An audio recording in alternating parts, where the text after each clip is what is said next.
Quando eu falo sobre a questão da escatologia, por exemplo, quem aqui, por exemplo, Michel tá aqui, estuda comigo, Vini tá aqui, estuda comigo, eles sabem de um ponto. Eu, Davi, nunca vou conseguir ensinar só uma área. Certo. Eu vou ter que explicar todas as outras. Certo. Porque eu sei que pode surgir dúvidas. Certo. E eu odeio que meu aluno volte para casa com dúvidas. Sim. Então, eu hoje não ensino escatologia. Quando me perguntam meu posicionamento, eu falo, mas eu sou muito raso nessa parte por causa disso. Porque eu tenho que parar para que eu estude todas as outras ramificações da escatologia bíblica. Certo. Porque eu não conseguiria somente ensinar. Hoje eu sou pré-tribulacionista. Eu não conseguiria ensinar só o pré. Eu também tenho que ensinar o pós. Sim. Senão, eu estaria sendo contra, porque a Bíblia dá base para ambos. Sim. Então como é que eu vou explicar somente uma e excluir a outra? Não, essa daqui a gente não crê e pronto, não vou explicar. E a sua escola torna-se tendenciosa, acaba se tornando tendenciosa. Se você ensina uma linha só, sim, você já é uma escola tendenciosa a ensinar uma linha só. Exatamente. Isso, teologicamente, é totalmente injusto. Estou praticamente manipulando Exato. meu aluno a somente crer naquilo que eu estou falando e excluir a outra parte. Exatamente. Na parte da escatologia bíblica, pré ou pós, pastor? Pré. Por quê? Pré porque eu entendo que a linha pré-tribulacionista, tendo uma base e um princípio importante de interpretação literal das profecias, é a mais coerente com as escrituras. É a mais coerente com as escrituras. Dá um paralelo sobre toda a escatologia. Toda entre aspas, né? A matéria ou você fala o que eu creio só? O que eu creio, o que você crê. Bom, dentro daquilo que eu acredito, como vai ser a dinâmica escatológica, primeiro, agora nós estamos vivendo o princípio das dores. Certo. Então é natural que haja rumores de guerras, terremotos, fomes, foi aquilo que o Senhor Jesus falou. Última semana de Daniel. Isso. A última semana de Daniel, grande tribulação, vai começar. Sim. Nós estamos no princípio das dores. Eu até falo isso porque na pandemia, muitas pessoas me ligaram quando começou a pandemia e mandaram mensagem para mim dizendo: o que está acontecendo? E agora? Qual que é o próximo passo? Eu falei, gente... converta. Exatamente. É uma pandemia. Não é a primeira, né, já houve outras na história, mas as pessoas já criam alardes e muitos youtubers também ganham audiência com o sensacionalismo de eventos que estão acontecendo agora, adaptando os eventos às profecias, que é algo extremamente injusto de se fazer, só cria alarde e não cria edificação. E aí eu precisei responder muito isso, mas nós estamos no princípio das dores, essa é a pauta de agora. Logo após isso haverá o arrebatamento da igreja, o arrebatamento da igreja sendo um arrebatamento pré-tribulacional. A igreja ela vai direto para a Nova Jerusalém, que já está em constante descida para a terra. Quando a Nova Jerusalém estiver a 7 anos da terra, a igreja é introduzida nela. E começa os 7 anos de tribulação aqui. O anticristo ele se manifesta, mas ainda não se revela. Ele se manifesta porque ele aparece como uma aparência de Messias, de Salvador. Ele resolve os grandes problemas da humanidade. 3 anos e meio depois ele rompe com essa aliança. Como você mencionou a última semana de Daniel, em Daniel capítulo 9, versículo 27, ele quebra essa aliança e ele então se revela. Quando ele se revela como sendo aquele que quer realmente comandar o mundo e ser o Deus adorado, personificado na terra, e aí vai começar então os juízos de Deus, a sequência dos 7 selos, 7 trombetas e 7 taças, que não vai ser somente local, mas será mundial, dentro da minha perspectiva, daquilo que eu entendo do Apocalipse. Depois de tudo isso, Cristo retorna à terra com a sua igreja, vence o anticristo, vence o falso profeta, Satanás é preso no abismo por 1000 anos, e Cristo começa a reinar por 1000 anos. É aí que eu entendo que entra o tribunal de Cristo. Então a minha visão é um pouco diferente de alguns pré-tribulacionistas que dizem que o tribunal de Cristo é depois do arrebatamento. Eu entendo o tribunal de Cristo antes do milênio e não, no caso, não depois do arrebatamento. Né? E aí, porque eu entendo que o tribunal de Cristo tem o objetivo de galardoar para definir nível de autoridade no reino. Então o tribunal de Cristo tem que estar atrelado ao reino, então ele acontece antes do reino começar, porque antes do reino começar tem um espaço de alguns dias que vai ter entre os 7 anos e o milênio. Isso quem diz é o profeta Daniel, né? Um espaço de aproximadamente 75 dias, que é onde vai ter os julgamentos das nações, o julgamento da igreja através do tribunal de Cristo, que não visa salvação, mas visa galardão, e também da própria nação de Israel. Ele começa então a governar no mundo por 1000 anos. As nações que entram para o milênio são as nações que apoiaram Israel na campanha do Armagedon e que o anticristo vai empreender no final da tribulação. Quem apoia Israel entra então como sendo a nação que vai desfrutar do milênio, Israel é sacerdote das nações e a igreja governa com Cristo nesse espaço de 1000 anos. No final disso, Satanás é solto, tenta enganar as nações, consegue enganar algumas pessoas ainda, e aí depois desfaz essa terra que foi restaurada por milênio, mas ela se desfaz no fogo, junto com o céu, vem um novo céu, nova terra. Trono branco julga todos os ímpios de todas as eras, de todos os períodos, depois começa o estado eterno. Basicamente é isso que eu acredito dentro dessa linha de pensamento. Sobre a questão do anticristo, por exemplo, há uma discussão se o anticristo ele vem como um judeu ou se ele vem da Europa, na sua visão. Existe algumas linhas de pensamento, né, nesse sentido, sobre a origem do anticristo.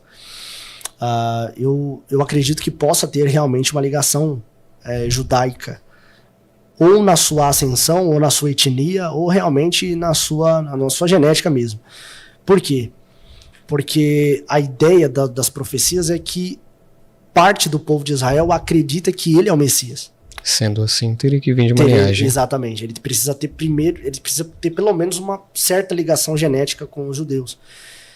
Eu não consigo afirmar totalmente, até porque não aconteceu, mas eu acredito que possa ter sim uma ligação muito forte do anticristo com Israel.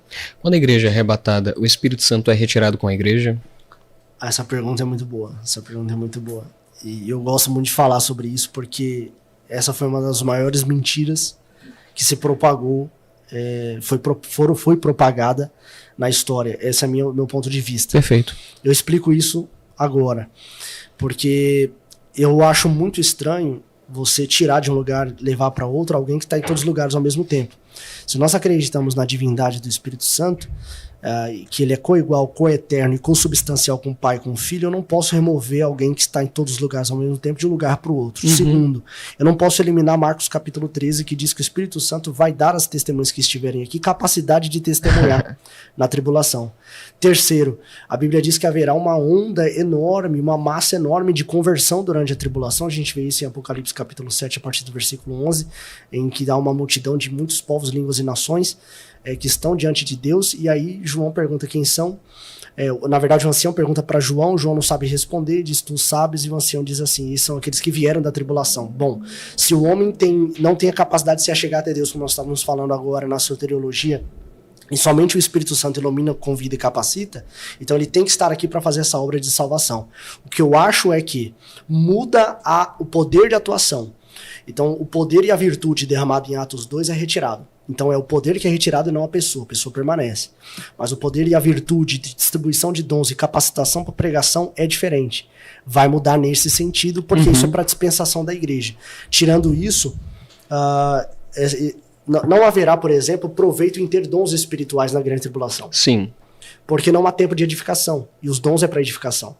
Então a pessoa que se converte, ou ela está dentro do sistema do anticristo e da grande Babilônia, que vai ser o sistema religioso que vai estar junto com o anticristo, ou ela realmente se converte verdadeiramente. Se ela se converter verdadeiramente, a própria grande Babilônia vai empreender uma perseguição e haverá uma morte em massa. A Bíblia diz que ela vai se embriagar com o sangue dos santos.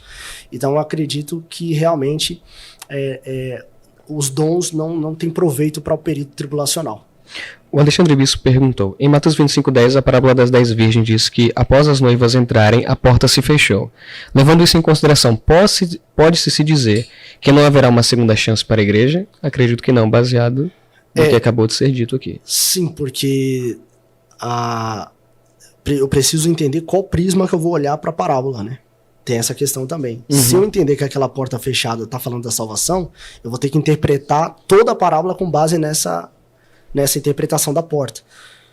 E eu posso cometer um erro teológico gravíssimo, porque o contexto da parábola está atrelado às nações que vão se aliar ou não ao anticristo ou a Israel.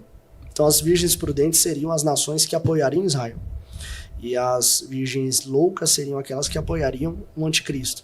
Então a porta se fecha para as nações não entrarem para o milênio porque apoiaram o anticristo.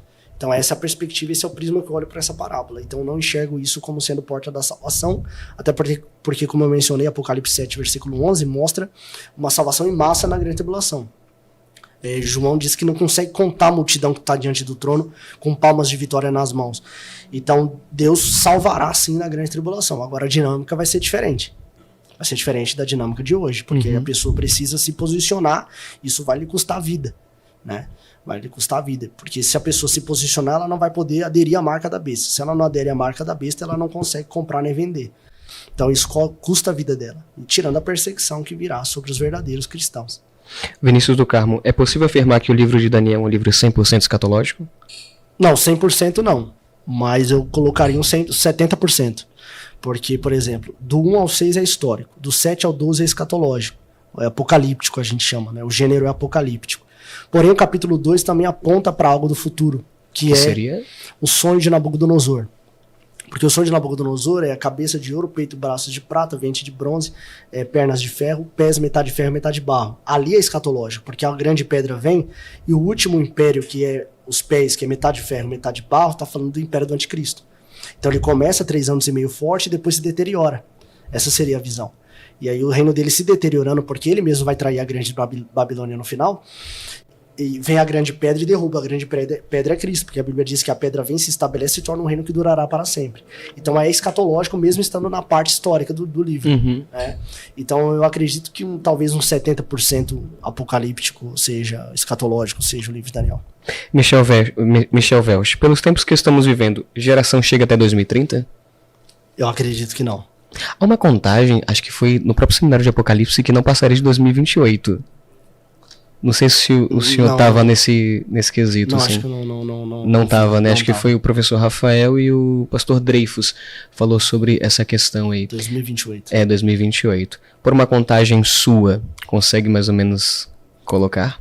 Bom, eu, na verdade, pastor, eu não gosto de estabelecer datas. Certo.